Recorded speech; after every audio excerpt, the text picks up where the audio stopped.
tardes presentar al doctor Minzoni como un investigador líder de nuestro instituto, uno de las, digamos, personas fundamentales del Instituto de Investigaciones en Matemáticas Aplicadas y en Sistemas, miembro del Departamento de Matemáticas y Mecánica de IMAS, pero sobre todo, y me gustaría que nos quedáramos con esto, más allá de la biografía, que la podemos consultar todos nosotros hoy en día en internet. O sea, eso es un líder académico de nuestro instituto, y además de un buen amigo, un buen consejero, al cual escucho con agrado en todas las veces que nos cruzamos en los pasillos. Sin más, pues agradecemos, doctor, y por favor. Bueno, buenas tardes a todos. Primero que nada, muchísimas gracias por la invitación y por la presentación.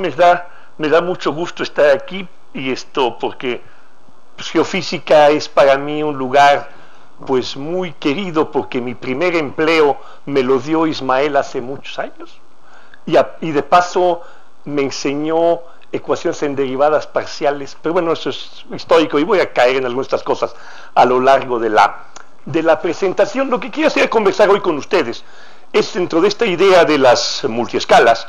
Como las multiescalas, su nombre lo dice, son múltiples. La semana pasada nos presentaron una problemática muy moderna y muy importante, que es el tránsito de manera consistente de la fisicoquímica muy microscópica, que le dicen química cuántica, hasta la dinámica molecular de grano fino, de grado grueso, y la ida y la vuelta. Yo me voy a concentrar en las otras escalas, que son más grandotes, alias cómo hacer multiescalas en problemas de medio continuo, como para poner el escenario, porque voy a presentar aquí un par de problemas que me parecen interesantes, en donde lo que hace falta es acoplar las multiescalas nuestras con una multiescala un poco más abajo, y voy a decir cuáles son las dificultades, tanto de modelaje como numéricas, que vamos a enfrentar. Entonces el trabajo, estamos ligados mucho a través del proyecto de FENOMEC. Es trabajo que se ha llevado a cabo en colaboración muy estrecha con el laboratorio de Enrique Geffroy, que está aquí. Juan no pudo venir, y aquí estamos la lista de colaboradores en el último año y medio. Fabián se ha incorporado a la parte experimental de ultrasonido, ¿verdad? Y luego les contaré algunas aventuras del ultrasonido, y entonces pues vamos a comenzar. Los problemas sobre los que me voy a centrar yo son los problemas de frontera libre, que son los problemas ligados a las gotas. Y los problemas ligados a las gotas pues son problemas que son de mucho interés desde el punto de vista de ciencia fundamental, así como también del punto de vista de cuestiones aplicativas, ¿verdad? Pensemos nosotros en el aceite y el agua y la sangre y los glóbulos blancos y los rojos y todo aquello, ¿verdad? Entonces el problema fundamental que nosotros queremos entender qué pasa con las gotas de agua bajo ciertas condiciones extremas de flujo. Y a mí me da mucho gusto decir que en el laboratorio de Enrique es posiblemente el único lugar del mundo donde podemos examinar flujos que son elongacionales y vorticosos, que nadie más tiene acceso, y eso por eso nos publican las cosas. Eso siempre es bueno, ¿verdad? Tener una cosa, es porque estamos en un rango de parámetros en donde resulta difícil controlar a las gotas, pero bueno, podemos hacer eso. Y entonces, bueno, es un pequeño comercial. Si alguien quiere probar gotas en condiciones de flujo vorticoso y elongacional muy fuerte, pues entonces pues díganos y pues veremos qué podemos hacer. Entonces conceptualmente, aquí tengo paredes rígidas afuera, aquí tengo un fluido 1, un fluido 2, caracterizados por viscosidades, y aquí tengo una intercara que puede ser una membrana elástica, o puede ser también una cápsula elástica, o puede ser otra cosa. Y es el punto interesante. Esta membrana puede tener consigo cargas, puede tener propiedades ópticas, puede tener propiedades magnéticas, en fin, puede ser muchas cosas. Entonces, la frontera se mueve. Uy, ¿no quiere? Las multiescalas en este contexto son las siguientes. Tenemos la escala de la velocidad del fluido, la escala de la velocidad, la escala de los modos normales internos que está controlado por la tensión superficial y la escala de las deformaciones que desde G.I. Taylor identifica estos parámetros. Y yo esencialmente me voy a centrar en la conversación de hoy en número de Reynolds bajo. Esto es flujo abajo número de Reynolds, porque son las cuestiones interesantes en la escala que nos estamos moviendo, que son animalitos que nadan y emulsiones. No estamos haciendo a escala de número de Reynolds alto y al final apuntaré algunas ideas y algunas cosas que tenemos en ese sentido. Entonces, dificultades del problema con frontera libre. ¿Cuáles son? Gradientes abruptos en la frontera, porque la frontera libre es una idealización de la matemática. Las fronteras realmente no existen, ¿verdad? Son conjuntos de puntos y uno va a la papelería y le pide a uno un conjunto de puntos y uno se lo vende, ¿no? Entonces, gradientes abruptos en la frontera y que uno paga un precio, curvaturas grandes y pequeñas escala. Piensen ustedes cuando las gotas se estrangulan, la escala del estrangulamiento se vuelve muy pequeña con la curvatura principal de la gota. Acoplamiento del flujo con la frontera libre. La frontera posee fuerza de tensión interfacial y elástica. Esas son las dificultades. Y hay dificultades importantes, sobre todo en 3 dimensiones, pero aquí es Alfredo el que trabaja en estas cosas. Esto es imposible.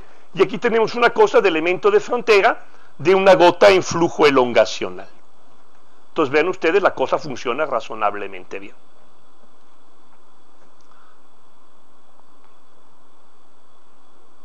Entonces ven ustedes, se está elongando la gota, pero todavía no se rompe, ¿verdad?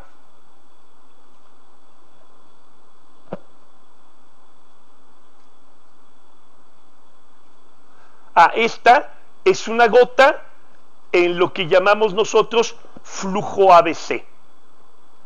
Arnold, Beltrán y Childress, que es un flujo con una lavadora de 3 rodillos. Entonces el flujo de Arnold, Beltrán y Childress, fíjense cómo deforma la gota, a pesar de las dificultades que yo señalaba. Alfredo San Juan ha sido capaz de hacer funcionar esta cosa y esto pues le va a valer su tesis de doctorado, ¿verdad? Entonces fíjense ustedes la deformación tan enorme y el flujo. ¿Mandé? No, hace otras cosas. Entonces aquí tenemos el flujo ABC. Veamos las condiciones de frontera en una interfase. Las condiciones de frontera contienen la velocidad.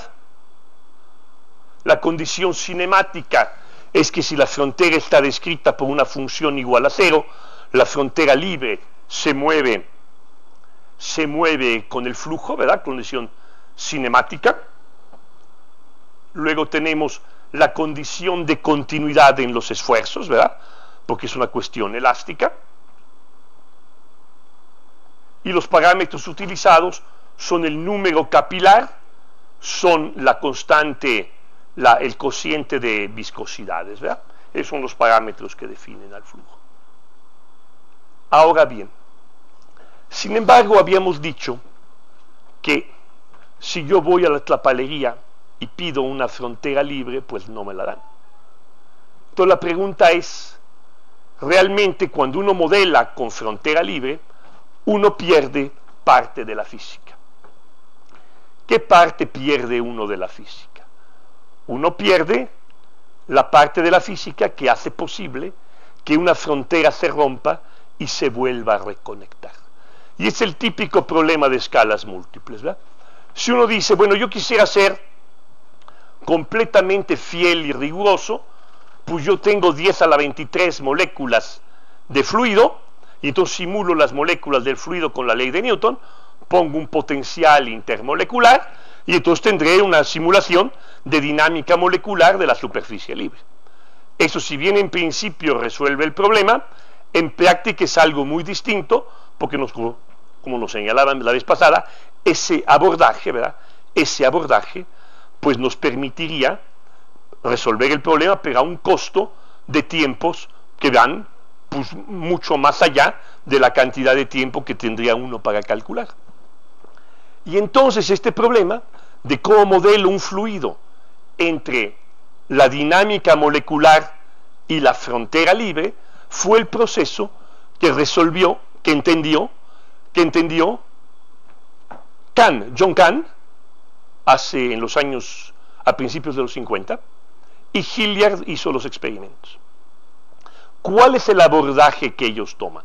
El abordaje que ellos toman es el que hoy en día también llamamos la teoría de Ginzburg-Landau, y es la siguiente, es decir, bueno, si yo tengo una intercarga abrupta, la intercarga abrupta puedo identificarla como la línea de nivel de una densidad. Entonces yo introduzco una densidad y me fijo en la energía libre de Helmholtz, ¿verdad? Helmholtz tiene una historia interesante. Ustedes saben que Helmholtz quería estudiar física. En esa época en Alemania, estudiar física era muy cara, era carísimo. Y adivinen qué estudió Helmholtz. Estudió medicina porque para eso becaban. Entonces Helmholtz acaba medicina, se incorpora al ejército como oficial del ejército, acabando una de las tantas guerras que los alemanes tenían en esa época. Entonces Helmholtz dice, porque le dio una lana, ya puedo estudiar física. Y entonces Helmholtz primero fue médico y luego fue físico. Entonces Helmholtz inventa la siguiente situación, lo que se llama la energía libre. Esta es la energía del bulto y esta es la energía de la superficie. Y esto se llama la energía libre de Helmholtz. Entonces la ecuación de Kahn y Hilliard hoy en día es el único instrumento que conoce la humanidad para pasar de una distribución, de una lógica microscópica a una lógica, ¿cómo se llama? Macro, pero con una transición de fase posible. De hecho, es muy interesante, este abordaje de la energía libre de Helmholtz cierra la brecha entre la ecuación de Boltzmann y las ecuaciones de Navier-Stokes. Entonces, esta energía libre de Helmholtz históricamente es una cosa intermedia, pero es sorprendente que solamente en los últimos 15 años, y hay una razón numérica, porque en los últimos 15 años hemos aprendido como especie a usar los métodos numéricos espectrales, que cuando yo era joven hace 40 años era una novedad. Hoy en día métodos espectrales hasta yo uso. Entonces las cosas se han decantado, ¿verdad? Entonces, y a eso voy. Entonces, por eso vamos a ver la energía especial. Entonces aquí es la concentración de dos componentes en un fluido binario isotérmico. Esta es la energía libre. Y entonces tengo un potencial de doble pozo, un potencial que está centrado en un equilibrio y otro en otro. Y aquí tengo el potencial químico, lo cual el potencial químico tiene una gran ventaja. El potencial químico de golpe me da la presión correcta. Y entonces, ¿qué sucede en el potencial? Si T es mayor que T crítica, el funcional de energía hace esto. Si T es menor que T crítica, el funcional hace esto. Y tengo un potencial de doble pozo y tomo la construcción de Maxwell de área doble y entonces tengo una intercarga. Entonces, dependiendo del fluido, tengo un ancho de la intercarga que es una solución estacionaria a la extremización de la energía libre, con la restricción de que la masa se conserva, porque es precisamente la razón por la cual introduje yo el potencial químico, es para poder conservar la masa de gratis sin multiplicador de Lagrange, ¿sí? Ahora bien, yo ahora digo, la ecuación de Kahn y Hilliard es la siguiente: d phi en dt es convectado, el fluido es convectado con la velocidad, y luego tomo el abordaje, que es un abordaje muy interesante, que es una contribución importante de los químicos. Los químicos inventaron un concepto en los años 30 y 40, que es el concepto de movilidad. Y entonces uno dice que el campo, las dos fases se van a mover de acuerdo con el potencial químico, que es el gradiente, pero se arregla con un coeficiente que se determina experimentalmente, midiendo la movilidad de las fases, multiplicado por el laplaciano de phi para conservar la masa. Y ahora sí, Ismael hace muchos años, bueno, mejor me callo, hace muchos años me enseñó que uno tiene que poner condiciones de frontera. que para mí a esa época, en la primera juventud, resultó muy impresionante. Uno pensaba que las fronteras no importaban, y realmente las fronteras son importantes, y entonces tenemos condiciones, ponemos las condiciones de frontera, y hay que checar el conteo, ¿verdad? Hay que checar el conteo. Las condiciones de frontera son que el gradiente de phi, que el flujo cero, y que también el potencial químico fluye cero. Y entonces, bueno, entonces la ecuación que tengo yo que resolver es la ecuación de Canny-Hilliard, que es esta. Y luego, pero como estoy en el fluido, ¿verdad? Estoy en influido, tengo que acoplar la ecuación de Canny-Hilliard, ¿a quién? A la ecuación de Navier-Stokes. La ecuación de Navier-Stokes completa, ¿sí? Y entonces tengo la ecuación de Navier-Stokes, aquí está, es el término advectivo, aquí tengo el gradiente de P, aquí tengo esto, y aquí tengo la fuerza que la gota, que es una solución de la ecuación de Canny-Hilliard, hace sobre el fluido, es decir, es la presión correcta debida a la gota, y la gota hace sentir su presión por el potencial químico, ¿verdad? Estas cosas de termodinámica, que aquí sale gratis de un golpe, ¿sí? Y luego la divergencia de U tiene que ser igual a cero, el flujo es incompresible, entonces tengo que integrar estas dos ecuaciones parciales acopladas, ¿verdad? Acopladas. Y aquí hay una cosa muy importante. La ecuación de Canny-Hilliard, cuando uno está en la transición de fase, y uno hace la linearización de la ecuación de Canny-Hilliard alrededor de los estados intermedios en un isoterma de Van der Waals, por ejemplo, uno obtiene que el fluido es inestable, y eso es lo que se llama la inestabilidad espinodal.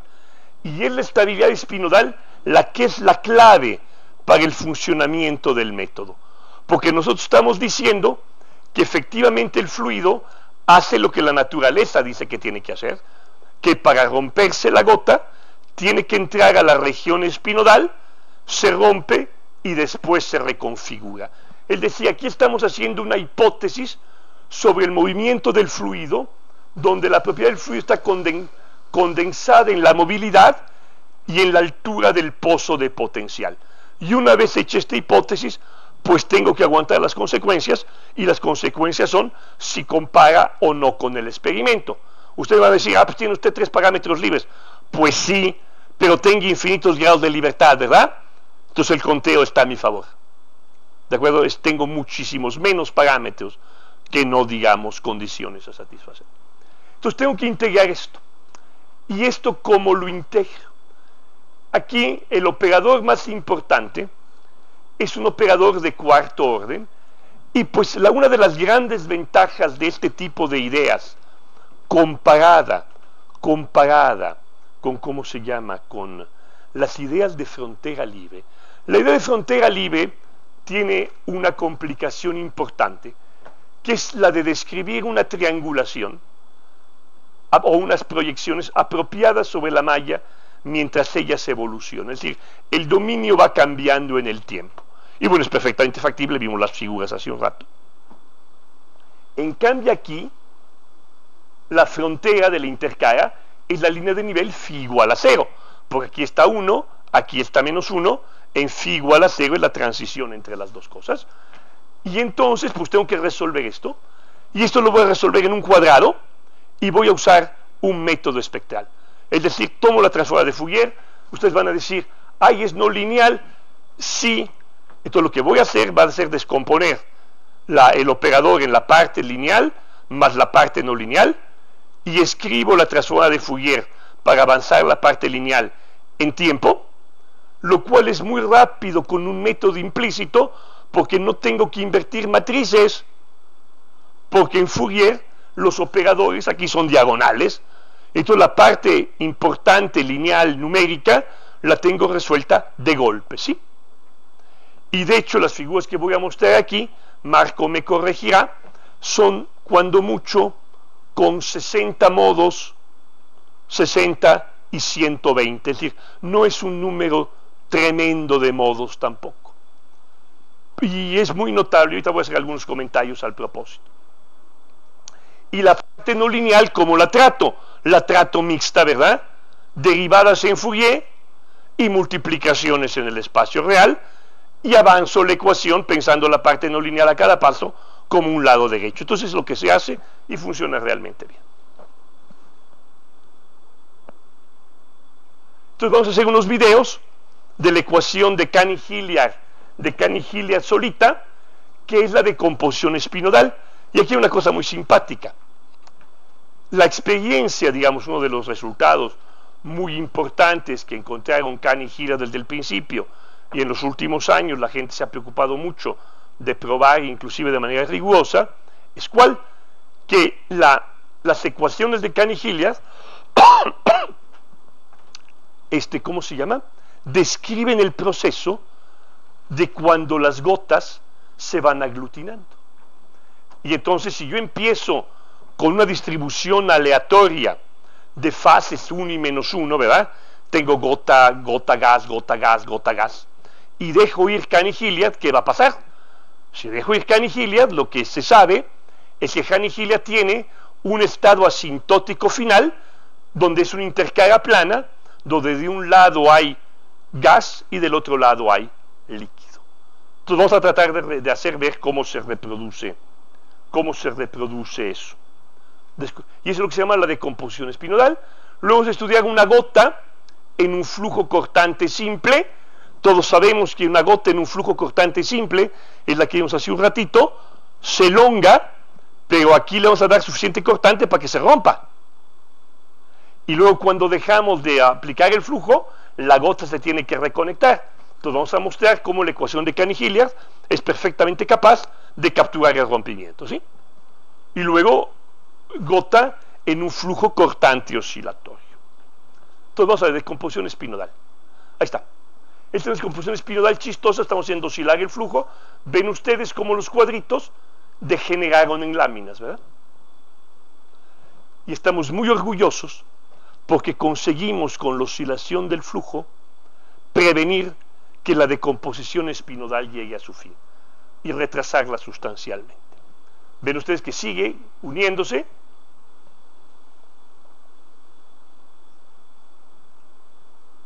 Y ya casi siguen unidas. Y por cierto, los que son aficionados al cálculo de variaciones saben que estas cosas son superficies mínimas. Ahí vamos.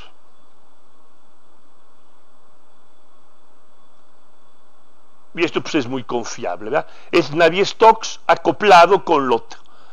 Lo que esencialmente los resultados que voy a mostrar son de número de Reynolds bajo, porque seguramente dicen, ¿y cómo resolvimos Navier-Stokes?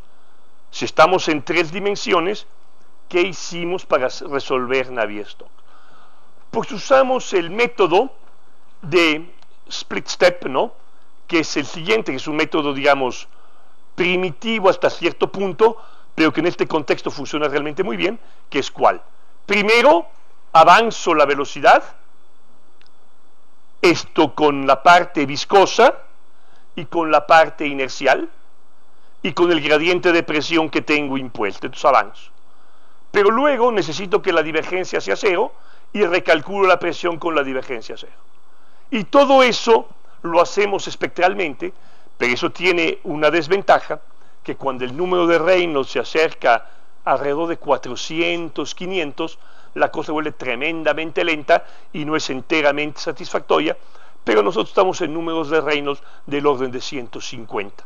Es el tipo de flujos en los que estamos interesados en estudiar, y son el tipo de efectos que voy a mostrar yo aquí, para que se ubiquen ustedes, son flujos dependientes del tiempo, donde el número de Reynolds es un poquito menos de 200, ¿no?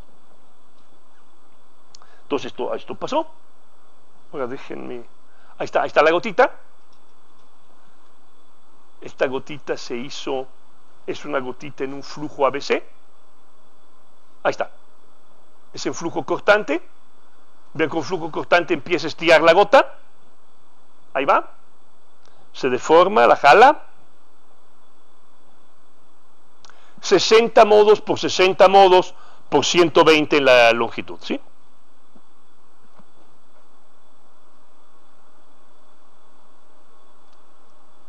poco lenta. Ahora, ¿ven cómo se empieza a estrangular? Y ven cómo el método espectral aguanta perfectamente la singularidad en curvatura. ¿Y ya se rompió? Ese es lo simpático de Caniglia. Es el único método que la humanidad conoce para romper gotas. Hay estos métodos de líneas de nivel, pero son inferiores a Caniglia. Porque los métodos de línea de nivel siempre, en algún momento, hacen una hipótesis sobre el rompimiento. Este también la hace, pero cuando menos está clara, y es la hipótesis de la decomposición espinodal, que es lo que se observa en el laboratorio. Entonces, digamos, aquí está claro. Vamos a hacer una de flujo oscilante. Ahí va, se rompe.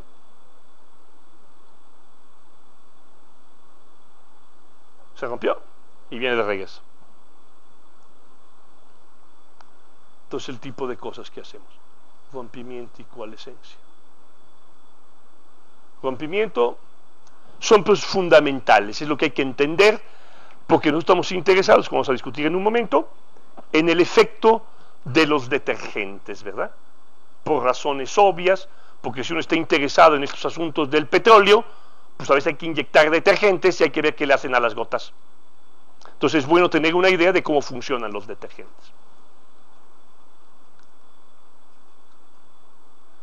Vamos a estudiar el asunto de los detergentes. ¿Qué hacemos con los detergentes? De vuelta es un problema de escalas múltiples, pero no es de escalas tan múltiples como el de hace 8 días. Todo el mundo sabemos, cuando hemos lavado en lavadero, que los detergentes, lo cual es una lata, que los detergentes tienden a acomodarse en una capita delgadita, es el punto. Y los detergentes también tienen otro nombre que yo le aprendí a Baltasar Mena, que es un nombre muy impresionante, que se llaman tensoactivos. Entonces, ¿el detergente qué hace?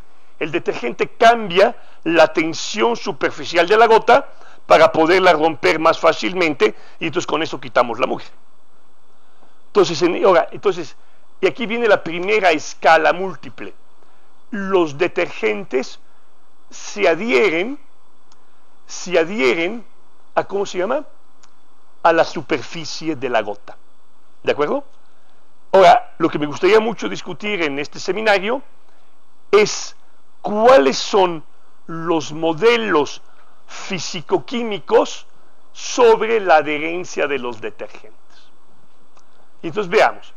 Pues tengo yo Caniglia, como antes, pero ahorita tengo una relación constitutiva que me dice que a medida que crece la concentración, la tensión superficial disminuye. Es el hecho experimental macro, y hay gente que se la pasa haciendo una serie de experimentos muy interesantes, en lo cual se hacen gráficas de la tensión superficial y la concentración del detergente, pero quiero decir que eso no resulta nada trivial, porque medir tensiones superficiales, pues uno pensaría que eso es fácil, pero pues no es el caso.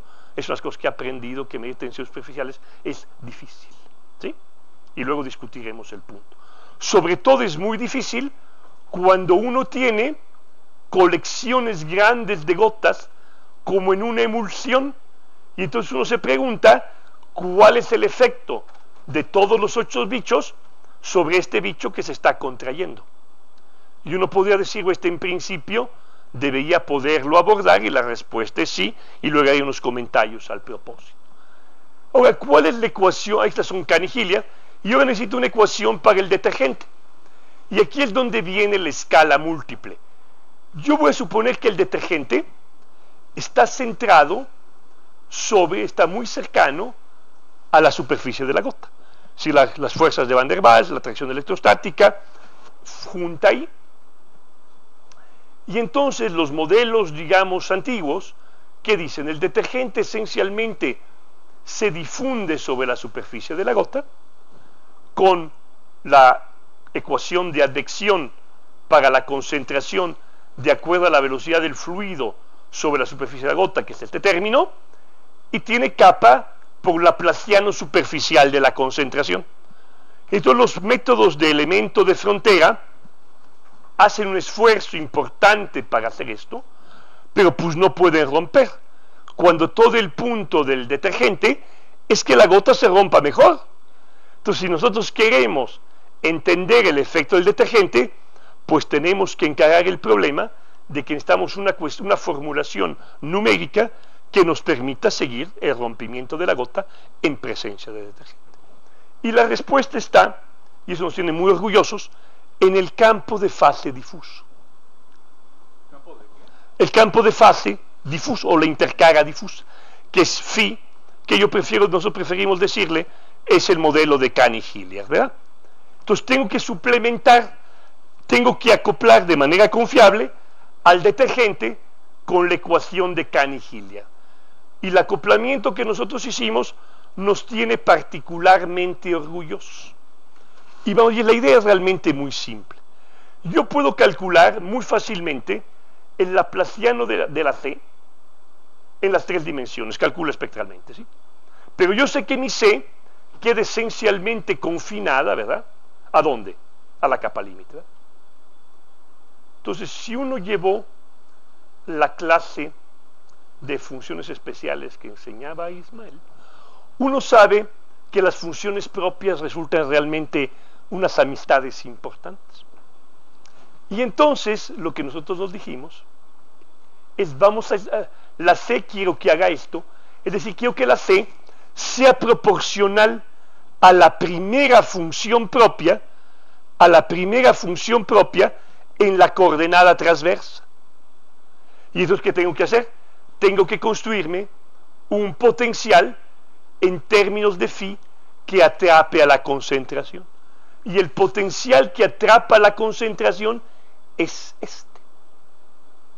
Es un potencial que lo que hace, atrae, ¿cómo se llama? A la concentración con un término, que este es un término de quimiotaxis, ¿verdad? Es un término de quimiotaxis. Lo que nos gustaría mucho a nosotros saber es, y comentaré sobre algunas cosas más adelante de esto, es si hay algún tipo de justificación a partir de la fisicoquímica fundamental que este tipo de potencial se pudiera derivar a partir de primeros principios, ¿verdad? Si este término quimiotáctico en el contexto de los detergentes, y hemos buscado en la literatura y no hemos encontrado, igual hemos buscado en los lugares equivocados, entonces ya cuando sometamos esto pues ya nos dirán, ¿no? Entonces ya veremos, ¿no? Y entonces entonces la concentración es E a la menos alfa lambda cuadrado por Q, y entonces aquí recupero el laplaciano superficial. Y entonces, bueno, pues ya que tengo la ecuación, pues vamos a calcular. Ahí está el detergente, en flujo cortante el detergente está rojo, y vean que empieza a hacer el detergente. Se empieza a redistribuir, y al mismo tiempo que se redistribuye el detergente, la tensión superficial se baja. Al bajarse la tensión superficial, la gota se angosta, ¿verdad? Y pum, vale, se separa. Es decir, el detergente ayuda a que las gotas se rompan más rápidamente. Y aquí tenemos una secuencia, ¿verdad? Aquí tenemos una secuencia numérica completa, y entonces ya estamos listos para hacer los experimentos. Porque ya sabemos más o menos dónde empezar a mirar y qué buscar. Fíjense, el detergente queda por ahí un rato largo, y luego pumba. Y eso es la integración de esas 3 ecuaciones con el método espectral, no tiene ningún problema. Es decir, el potencial que atrapa efectivamente hace lo que debe de hacer. Creo que ya se acabó esto. Ajá. Creo que si quieren ver una más, aquí está el detergente. Ahora, otro proyecto interesante que estamos empezando, hemos hecho cosas teóricas y estamos empezando a hacer los experimentos. El otro día, como la potencia de los transductores no los tenemos todavía bien calibrados, lo que queremos hacer es lo siguiente. Todo mundo sabe que hoy en día las medicinas uno las manda metido en unas capsulitas que les dicen liposomas, ¿verdad? Y que es una magnífica idea porque las medicinas llegan a donde tienen que llegar y ahí pasa un milagro. Digo, yo con los milagros no tengo problema, es un hombre muy religioso. Los liposomas se rompen, ¿verdad? Pero pues en esto de la ciencia, pues los milagros a veces no se dan, ¿no? Y entonces la pregunta es, ¿cómo le hacemos a romper los liposomas? ¿Cómo les damos a los liposomas una ayudadita para que se rompan? ¿Cómo le hacemos para hacer eso? Eso resulta particularmente interesante porque en algunas retinopatías uno pone los medicamentos y van a dar al ojo. Entonces en el ojo uno quisiera romper selectivamente los liposomas en el ojo. Ahora, uno sabe, y eso ahí está muy documentado en los últimos 3-4 años en la literatura, de cómo se rompen liposomas con ondas de choque. Sí, no son ondas de choque como las de los aviones, pero sí son gradientes de presión muy importantes en distancias muy pequeñas y los liposomas se rompen con ondas de choque. Sin embargo, en el contexto de usarlas en los ojos, pues es una pésima idea usar ondas de choque para romper liposomas cerca de la retina. Eso es una malísima idea. Uno arregla una cosa y desarregla la otra, es una pésima idea. Y entonces la pregunta es, ¿cómo le hago para romper liposomas usando ultrasonido de potencia baja? Entonces el problema, digamos, mecánica de medios continuos, ¿cuál es? La mecánica de medios continuos es cómo transfiero de la mejor manera posible la energía de la onda de ultrasonido al liposoma. Y bueno, ahí el punto es muy interesante.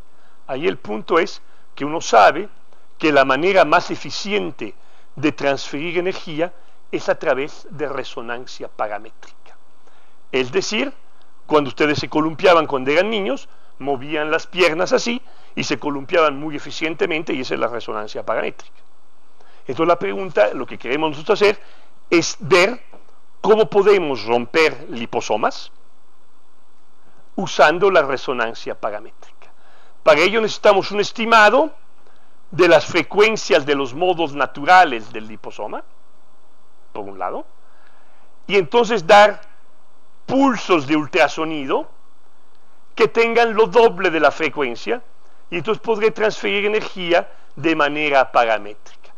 Eso se dice fácil. Hacerlo experimentalmente es otra historia, y entonces primero lo que quisimos es estudiar el problema desde el punto de vista, digamos, analítico, para poder empezar a calibrar un experimento.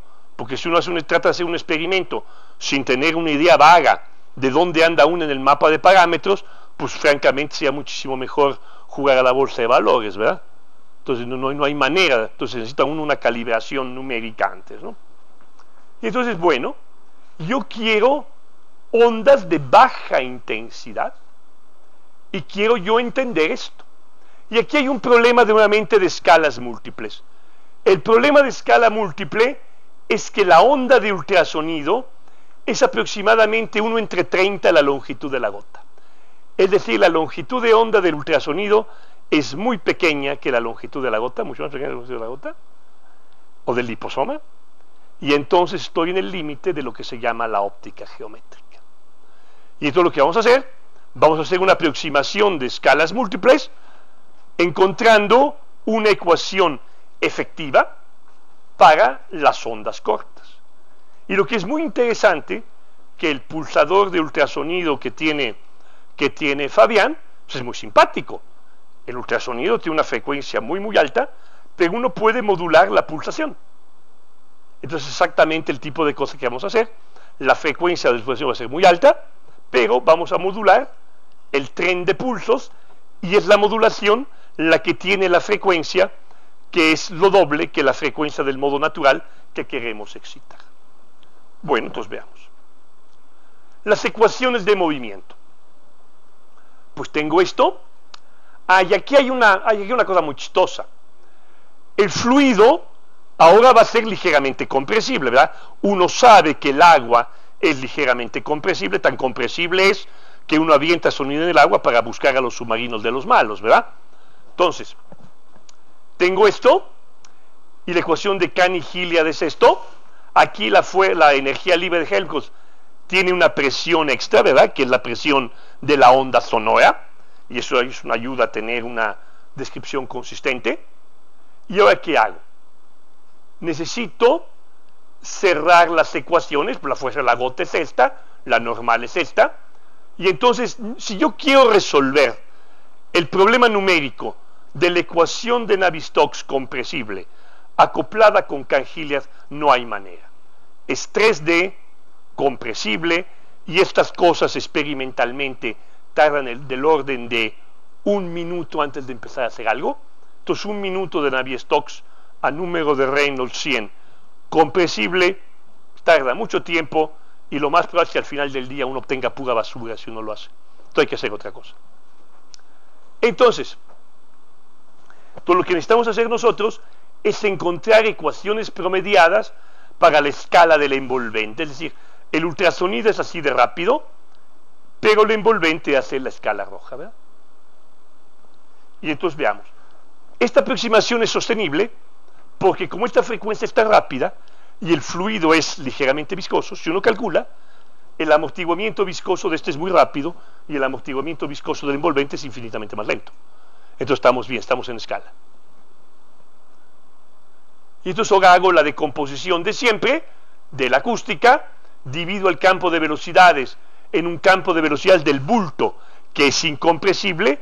El campo de velocidades del bulto es aquel campo de velocidades que está generado por la deformación de la gota, y el campo de velocidades del sonido es el que genera la onda de sonido y actúa sobre la superficie de la gota, mas no así sobre el bulto, ¿verdad? Entonces separamos, y entonces sorpresa, sorpresa, para la onda de sonido obtengo la ecuación acústica, donde la velocidad del sonido depende de la velocidad del bulto, y quiero calcular las fuerzas sobre la gota. Las fuerzas sobre la gota. La presión total P sobre la gota es la presión del bulto, más la presión del sonido. El sonido, en la escala que tenemos, es no viscoso, es invícido. Entonces lo que voy a suponer es que la onda de sonido es perfectamente reflejada normalmente a la superficie de la gota.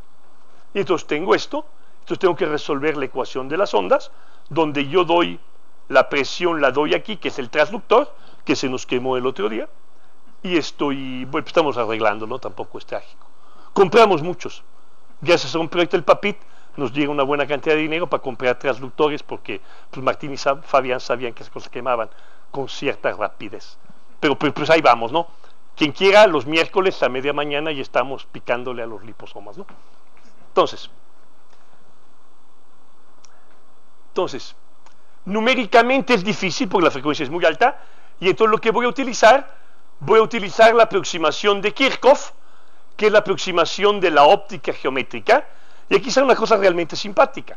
El campo reflejado se expresa a través de la integral de Kirchhoff en términos del campo incidente, y entonces uno hace un argumento de fase estacionaria y uno descubre una cosa muy importante, que la presión de superficie es una cosa resultado de acústica geométrica, no sé, de hace 30, 40 años, pero aquí también vemos que el resultado es exactamente el mismo para cuando la superficie es deformable, porque es un resultado geométrico, es sola, y además el tiempo de relajación de la gota es mucho más largo que el tiempo de la onda de ultrasonido, y es por eso que promediamos sobre la escala rápida de la onda de ultrasonido, que es un típico ejemplo de éxito de las escalas múltiples, promediar sobre las escalas rápidas y resolver numérica o analíticamente las ecuaciones sobre las escalas lentas.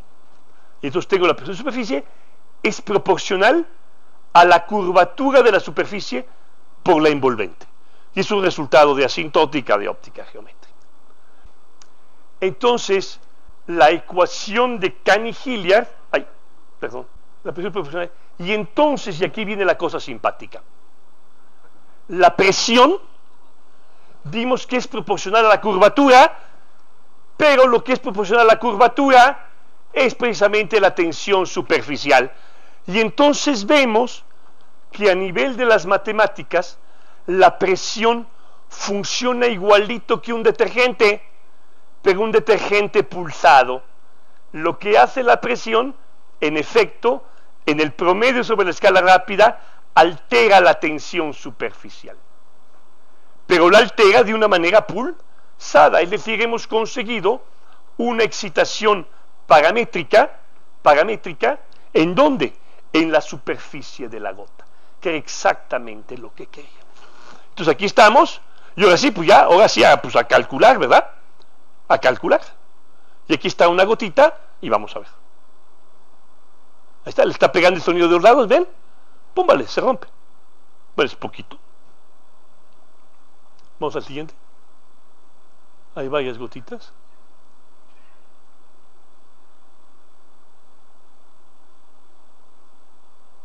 Le pega, y ven ustedes, le sale la cola. Ahí es la condición de frontera periódica. Ahí estamos pegando contra el sonido de un solo lado.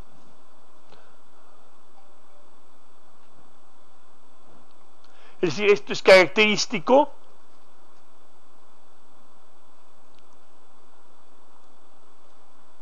ahí va otra. Ahí va otra. Se rompe. Otra más.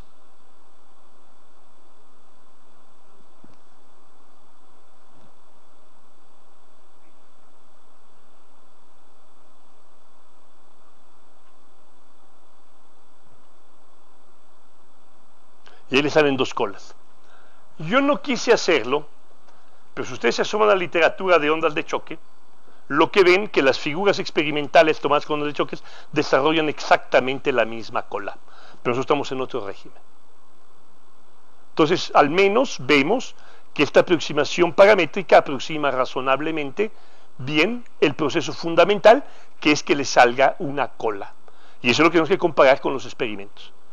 No hemos conseguido todavía experimentalmente romper gotas en forma controlada. Entonces vamos a la siguiente. O vamos a 3D. Ahí va. Esta está más simpática. Ven cómo vibra y ven cómo sale una colota, ¿verdad?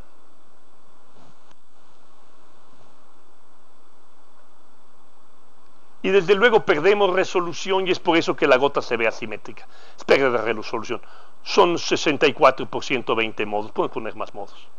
Pero primero queremos tener una cosa experimental contra la cual comparar.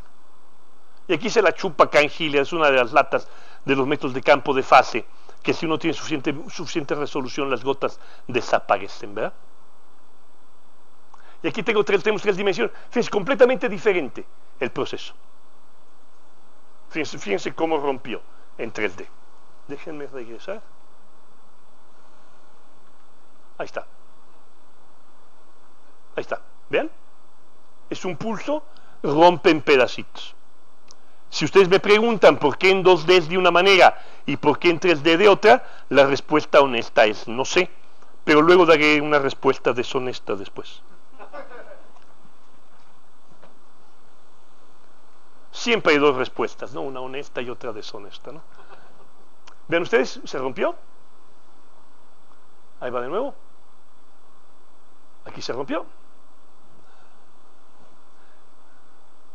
Se empieza. Ahora bien, últimamente con Jonathan, ¿dónde está Jonathan? Ya se nos escapó. Ya se nos escapó.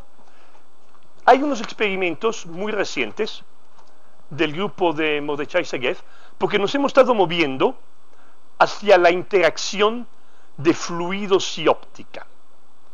Hay una serie de cosas de fluidos y óptica en donde uno genera solitones ópticos en fluidos que son ópticamente activos.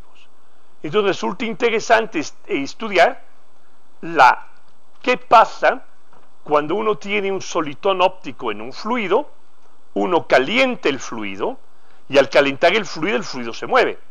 Eso reorganiza a su vez las propiedades ópticas, ¿verdad? Y entonces eso hace que la luz se mueva de otra manera. Entonces hay un problema interesante en todas estas cosas de óptica ligada a fluidos, ligada a cristales líquidos y a nanocosas.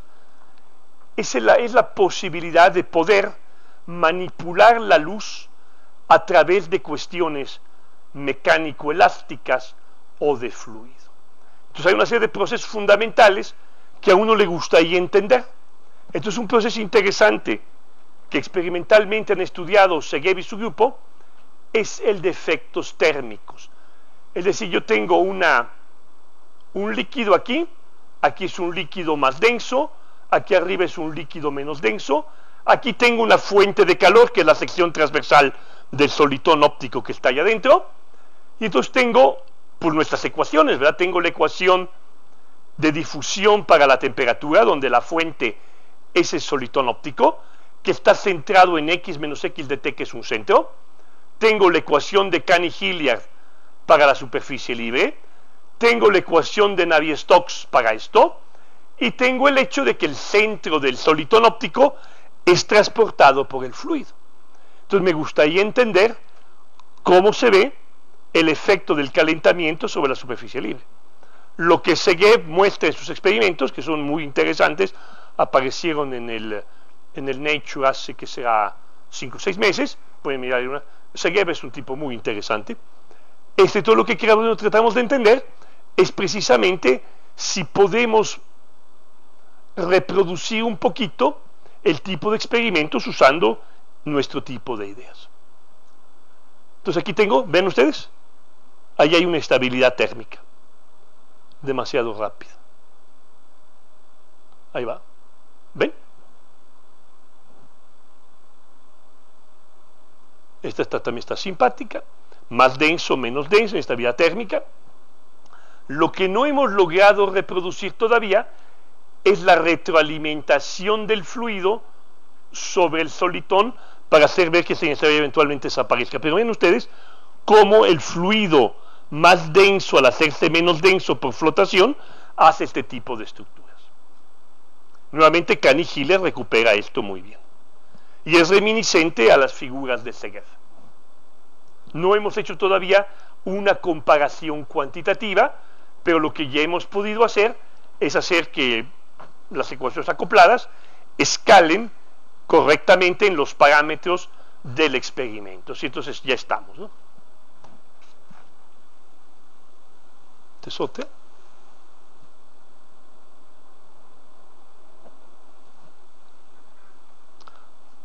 Este es otra inestabilidad. Y la subida y la bajada viene porque la fuente térmica sube y baja por la corriente de convección que se genera. Con un poco de fantasía y estando en el Instituto de Geofísica, uno puede decir que esta es una caricatura de lo que es una pluma de manto.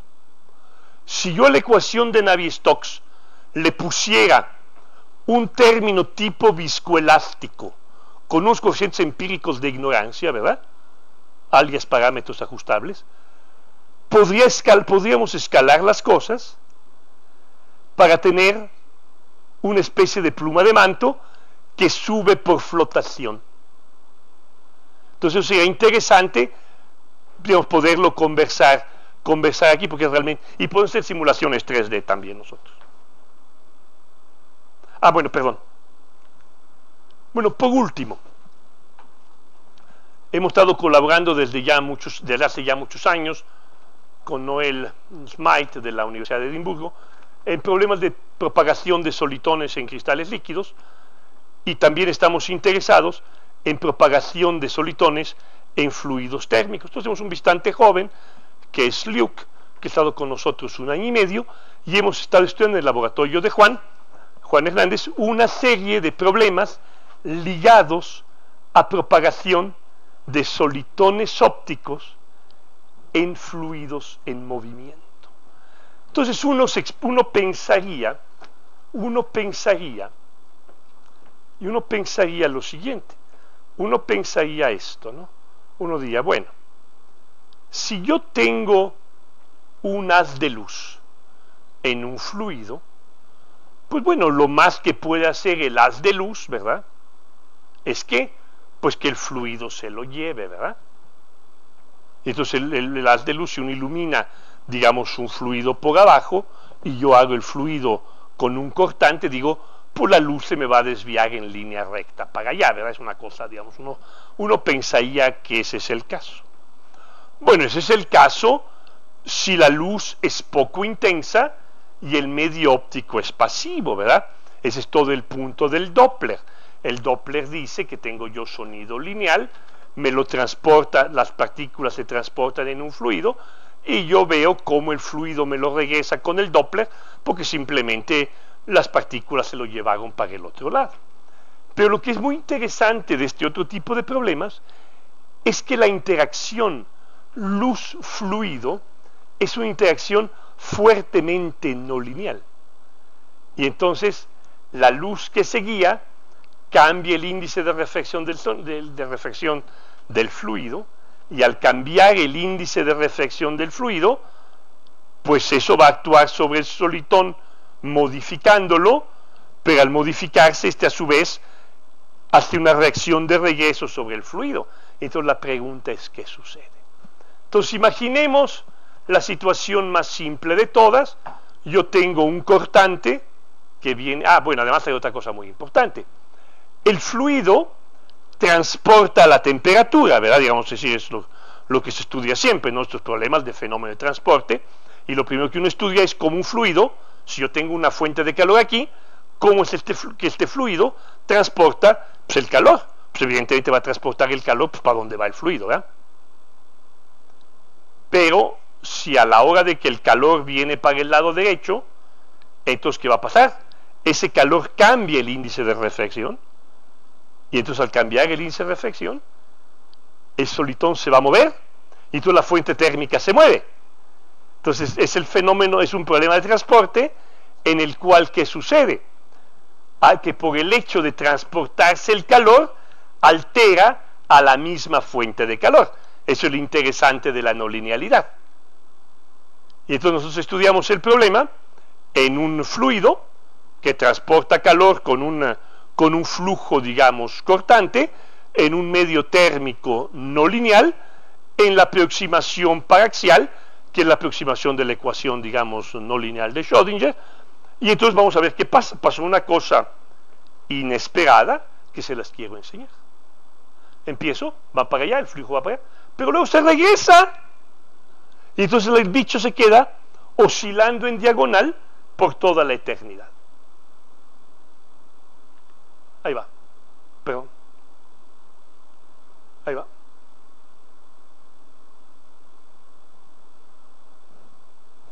Va y vuelve. Entonces, creo, aquí estamos en una fotografía, déjenme mostrar, es Enrique, es Juan, es Carlos, Itzel, Marco Antonio, Alfredo y yo. Faltan algunos porque, bueno, nos encontramos, pero entonces pues aquí ahí estamos en general en el laboratorio y calculando cosas, ¿no? Entonces, ¿cuáles son las cosas que yo quiero poner un poco en la mesa, que nos gustaría que hemos estado empezando un poquito a explorar? Dado que ya agarramos confianza a Caniglia de atrapar cosas y eso, entonces hay un problema sumamente interesante, que es algo de lo que yo nunca en mi vida me había preocupado, pues hasta que Enrique me preocupó el otro día, que es, bueno, todas estas cosas, sobre todo cuando hay detergentes, pues hay cargas eléctricas, ¿verdad? Las cargas eléctricas se mueven en la superficie. Entonces, si la gota se deforma, las cargas eléctricas se van a mover sobre la superficie. Si el fluido externo también soporta un campo eléctrico, es claro que va a haber una interacción muy complicada entre las dos cosas. Y entonces, la primera pregunta es cómo formula uno un sistema de ecuaciones consistente para ese problema. Entonces uno puede decir, pues yo lo que quiero hacer es decir, bueno, como uno le enseñan siempre en los cursos de electromagnetismo, que en la vida lo único que importa son los dipolos, ¿verdad? Pues voy a aproximar como un dipolo. Voy a aproximar como un dipolo. Pero, aquí hay una pequeña tragedia. El dipolo, está bien, digo, hay carga y pues hay un dipolo, está claro. Pero uno aproxima como un dipolo porque luego el campo eléctrico hace que el dipolo se oriente y dé vueltas, ¿verdad? Entonces el campo eléctrico sobre el dipolo genera una torca. Y esa torca va a generar que ¿qué? que la partícula, que la gota, se mueva. Pero sucede que la gota pues no es un cuerpo rígido, ¿verdad? Es precisamente la antítesis del cuerpo rígido. Y entonces uno se preguntaría cómo es que la torca del campo eléctrico lo que hace es precisamente hacer que la gota se mueva. Y no hemos encontrado a la fecha una formulación consistente del efecto de las torcas sobre la superficie libre. Todas las formulaciones que hay es para la aproximación, digamos, rígida, pero no hemos encontrado una de superficie libre. Nosotros con Marcantoni hicimos hace el otro día una cosa de superficie libre, donde hicimos una aproximación un poco de ratón Miguelito, en donde digo, bueno, la superficie libre se va a mover en primera aproximación como si fuera un cuerpo rígido, y eso funciona razonablemente, pero después se generan unas tremendas inestabilidades en las gotas. Entonces la pregunta es, que quiero poner a la audiencia, si alguien, sobre todo la gente que es más ligada a la química, aquí sabe cómo se formulan problemas de manera consistente, problemas con carga que se redistribuye en la aproximación de dipolo. Eso puede ser un problema que no está enteramente claro, es un tipo de problema. El otro tipo de problemas que a mí me gustaría tener alguna idea, algún comentario, es precisamente cuando yo estoy pensando en los detergentes. Por los químicos que diseñan detergentes, lo que les preocupa mucho es cómo se pegan las moléculas de detergente a las moléculas de la superficie. A nosotros nos interesaría muchísimo tener un modelo, tal vez de dipolos distribuidos en la superficie o algo así, para poder cerrar, digamos, esa brecha. Y con lo que quiero yo concluir es lo siguiente. Vemos que si usamos esta idea de la intercarga difusa, uno puede calcular de manera muy confiable situaciones muy complicadas de rompimiento de gotas. Ideas macroscópicas como hacer promediaciones a través del intercarga dan una muy buena descripción de lo que hacen los detergentes, por ejemplo. Y la cuestión del ultrasonido, también creemos que tenemos este resultado que es interesante, que en efecto, para todo fin práctico, en este tipo de situaciones, el ultrasonido es parecido a cómo se llama a una tensión superficial oscilante. Otra cosa que hemos hecho es la siguiente. Supongamos, es otra pregunta para los colegas químicos, supongamos que la superficie de mi gota puede reaccionar con el fluido. Entonces, si reacciona, pues quiere decir que hay una cosa de tipo acción de masas entre la gota y el fluido. Entonces, nosotros en lugar de escribir la ecuación de difusión sobre la gota, lo que escribimos sobre la superficie de la gota son las ecuaciones de la cinética, pues de dos componentes, una reacción tipo de Michaelis-Menten. Y le pusimos difusión. ¿Y por qué hicimos eso? Porque es una ecuación que entendemos muy bien, que es la ecuación de Nagumo.